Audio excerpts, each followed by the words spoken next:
Martial ने पूरी दुनिया के सामने ऐलान किया कि भारत का इतिहास अब 2000 साल नहीं बल्कि 5000 साल पुराना हो गया है। सिंधु घाटी सभ्यता की सबसे बड़ी पहेली इसकी समानता है। हड़प्पा से लेकर मोहनजोदड़ो तक, लोथल से लेकर कालीबंगन तक यह सभ्यता 10 लाख वर्ग किलोमीटर में फैली थी, लेकिन हर शहर एक जैसा था। ईंटों का साइज हर जगह सेम था, बाट हर जगह सेम थे, सड़कों की चौड़ाई हर जगह सेम थी। बिना इंटरनेट, बिना फोन और बिना तेज गाड़ियों के इतने बड़े इलाके में इतना स्टैंडर्डाइजेशन कैसे संभव था? क्या कोई एक केंद्रीय सरकार थी जो सबको कंट्रोल करती थी, या ये लोग इतने अनुशासित थे कि खुद ही नियमों का पालन करते थे? आमतौर पर जब हम मिस्र या मेसोपोटामिया की पुरानी सभ्यताओं को देखते हैं तो वहाँ सबसे बड़ी इमारतें मंदिर या राजाओं के महल होती हैं, लेकिन सिंधु घाटी में ऐसा कुछ नहीं मिला। कोई बहुत बड़ा मंदिर नहीं, कोई बहुत बड़ा महल नहीं, कोई विशाल मूर्ति नहीं। वहाँ जो सबसे बड़ी इमारत मिली वो थी द ग्रेट बाथ, एक विशाल स्विमिंग पूल। इससे पता चलता है कि ये लोग धर्म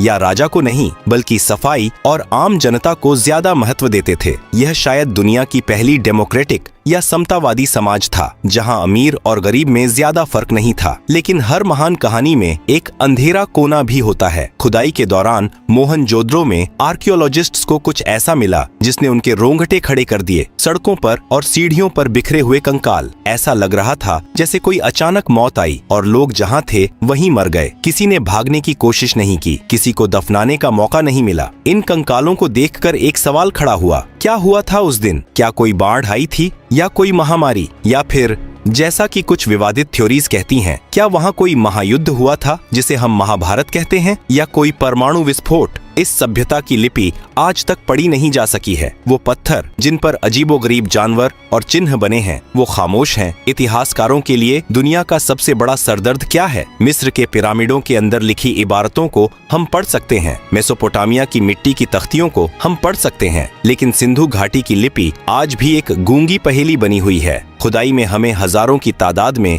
छोटी छोटी मोहरें मिली हैं। ये सेल खड़ी पत्थर की बनी हैं। इन पर अजीबोगरीब चिन्ह बने हैं, मछली, जार, तीर और आदमी। कुल मिलाकर 400 से ज्यादा चिन्ह मिले हैं। समस्या क्या है? समस्या यह है कि हमें आज तक कोई रोजेटा स्टोन नहीं मिला। सिंधु घाटी के लोगों ने अपनी भाषा का कोई अनुवाद नहीं छोड़ा। कुछ विद्वान कहते हैं कि यह द्रविड़ भाषा की पूर्वज है, कुछ कहते हैं यह संस्कृत से जुड़ी है, और कुछ पश्चिमी विद्वान तो यहाँ तक कहते हैं कि यह कोई भाषा है ही नहीं, ये सिर्फ सिंबल्स या लोगो हैं, जैसे आज ट्रैफिक साइन या कंपनी के लोगो होते हैं। हम नहीं जानते कि वे क्या लिख रहे थे। क्या वो भगवान के मंत्र थे या सिर्फ सामान की रसीद? सिंधु घाटी की मोहरों पर सबसे ज्यादा जिस जानवर की तस्वीर मिली है वह शेर या हाथी नहीं है, वह है एक सींग वाला जानवर। हजारों मोहरों पर एक ऐसा जानवर बना है जिसका शरीर बैल जैसा है, लेकिन सिर पर सिर्फ एक लंबा सींग है। उसके सामने एक अजीब सा स्टैंड रखा होता है। सवाल, क्या 5000 साल पहले भारत में यूनिकॉर्न होते थे? जीव विज्ञान कहता है नहीं। तो फिर ये क्या था? शायद यह एक बैल का साइड प्रोफाइल है जहां दूसरा सींग पहले सींग के पीछे छुप गया है, या शायद यह उनका कोई धार्मिक प्रतीक था जैसे आज हम नंदी या गरुड़ को मानते हैं, या शायद यह उस जमाने के सबसे ताकतवर व्यापारी या शासक वर्ग का बैज था। जो भी इस मुहर को दिखाता था उसे वीआईपी ट्रीटमेंट मिलता था। अब चलते हैं गुजरात के लोथल शहर में। 1954 में जब यहाँ खुदाई हुई तो एक विशाल ईंटों का तालाब मिला। पहले लगा यह कोई जलाशय है, लेकिन जब इसकी इंजीनियरिंग को समझा गया तो सबके होश उड़ गए। यह दुनिया का सबसे पुराना डॉकयार्ड था। सिंधु घाटी के लोग हाइड्रोलिक इंजीनियरिंग के उस्ताद थे। उन्होंने समुद्र और साबरमती नदी के पानी को शहर तक लाने के लिए एक नहर बनाई। उन्होंने टाइडल लॉक सिस्टम बनाया था, यानी जब ज्वार आता तो जहाज अंदर आ जाते और जब पानी कम होता तो लकड़ी के दरवाजे बंद कर दिए जाते ताकि जहाज कीचड़ में न फंसे। लोथल से मोहरें मिली हैं जो फारस की खाड़ी और ओमान की हैं। मेसोपोटामिया के राजाओं ने अपने लेखों में लिखा है कि वे मेलुहा नाम के देश से सामान मंगवाते थे। इतिहासकार मानते हैं कि मेलुहा ही सिंधु घाटी सभ्यता का असली नाम था। ये लोग दुनिया के पहले इंटरनेशनल बिजनेसमैन थे जो कारेलियन मनके, हाथी दांत और मोर निर्यात करते थे। मोहनजोदड़ो की खुदाई में 10.5 सेंटीमीटर की एक छोटी सी कांसे की मूर्ति मिली जिसे दुनिया डांसिंग गर्ल कहती है। यह मूर्ति उस जमाने की मनोविज्ञान और फैशन को समझने की खिड़की है। वह लड़की नग्न है, लेकिन उसके एक हाथ में ऊपर से नीचे तक चूड़ियां भरी हुई हैं। उसका एक हाथ कमर पर है और सिर थोड़ा पीछे झुका हुआ है। उसके चेहरे पर एक गजब का आत्मविश्वास है। ब्रिटिश आर्कियोलॉजिस्ट मोंटिमर व्हीलर ने कहा था कि इस छोटी सी लड़की के खड़े होने के अंदाज में एक अजीब सी अकड़ है, जैसे वो पूरी दुनिया को जानती हो। इससे पता चलता है कि उस समाज में महिलाओं की स्थिति दबी कुचली नहीं थी। वे कला प्रेमी थे, फैशन जानते थे और धातुओं को पिघलाकर ढालना जानते थे। अगर आप जानना चाहते हैं कि कोई समाज कितना खुशहाल है, तो वहाँ के बच्चों के खिलौने देखिए। सिंधु घाटी से हमें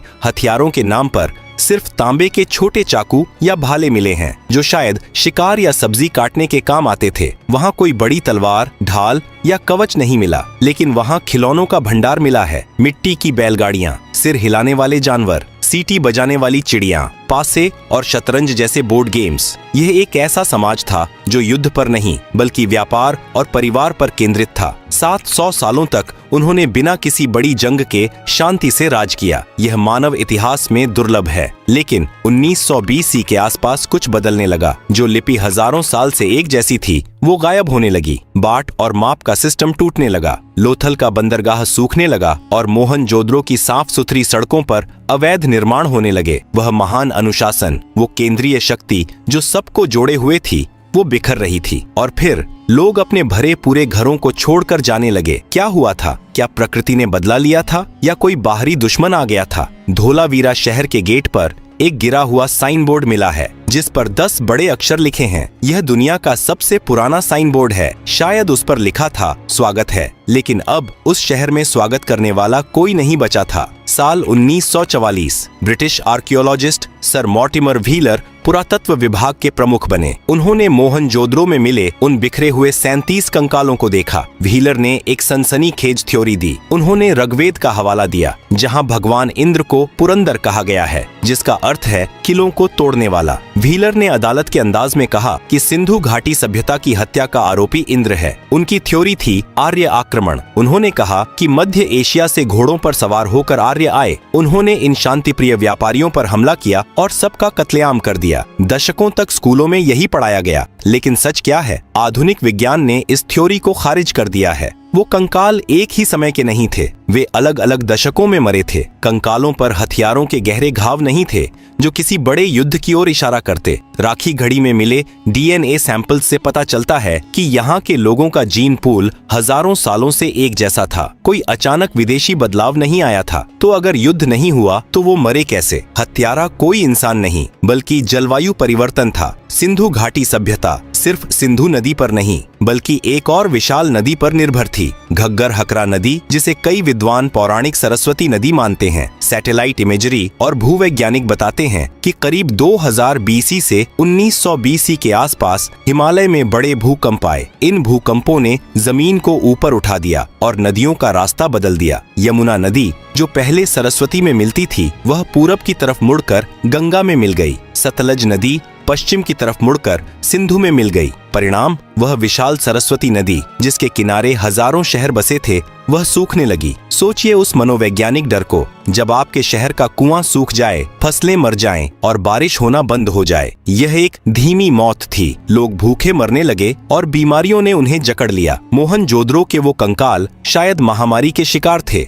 युद्ध के नहीं। अब बात करते हैं उस सबसे विवादित और रहस्यमयी थ्योरी की, जो अक्सर इंटरनेट पर तैरती है। क्या मोहनजोदड़ो में 4000 साल पहले परमाणु विस्फोट हुआ था? दावा किया जाता है कि मोहनजोदड़ो में एक खास जगह है जहां रेडियो एक्टिव राख मिली है। वहां के पत्थर पिघलकर कांच बन गए हैं, जो सिर्फ 1500 डिग्री सेल्सियस से ऊपर के तापमान पर होता है। महाभारत के सौप्तिक पर्व में एक ब्रह्मास्त्र का जिक्र है जिसकी चमक हजारों सूर्यों जैसी थी। लेकिन वैज्ञानिक सच यह है कि यह थ्योरी सुनने में रोमांचक है, पर विज्ञान इसे नहीं मानता। वो पिघले हुए पत्थर परमाणु बम से नहीं बल्कि मिट्टी के बर्तनों की भट्टियों के ज्यादा गर्म होने से बने थे। रेडियो एक्टिविटी का कोई ठोस सबूत किसी भी प्रतिष्ठित लैब ने कंफर्म नहीं किया है। वो राख सदियों से जमा हुई धूल और ईंटों का चूरा था। लेकिन यह सच है कि महाभारत में वर्णित द्वारका नगरी का डूबना और सिंधु घाटी का पतन एक ही कालखंड के आसपास हो सकता है। जब नदियां सूख गईं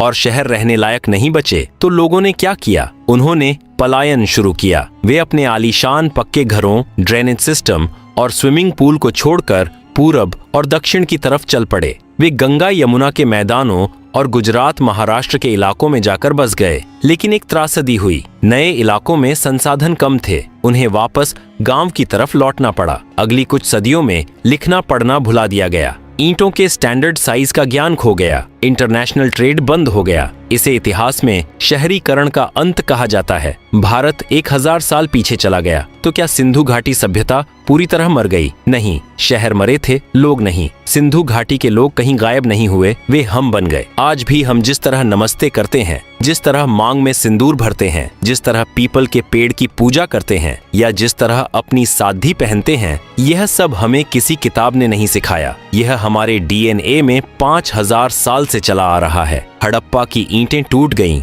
लेकिन उनकी संस्कृति आज भी भारत की आत्मा में सांस ले रही है। लेकिन एक सवाल अभी भी बाकी है। राखी गढ़ी की हालिया डीएनए रिपोर्ट ने एक ऐसा खुलासा किया है जिसने आर्य सिद्धांत और भारतीय इतिहास की किताबों को बदलने की चुनौती दे दी है। क्या हम सच में बाहर से आए थे या हम हमेशा से यहीं थे?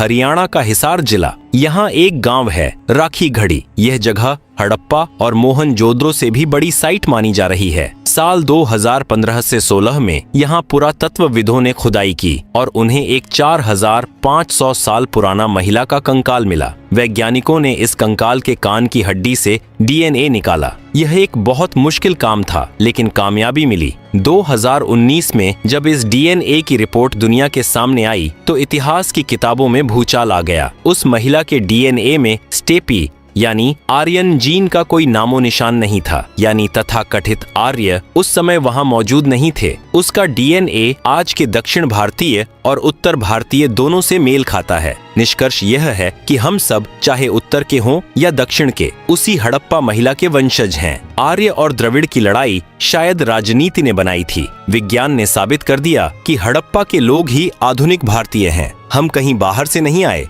हम हमेशा से यहीं थे। अब चलते हैं उत्तर प्रदेश के बागपत जिले में सनौली गांव।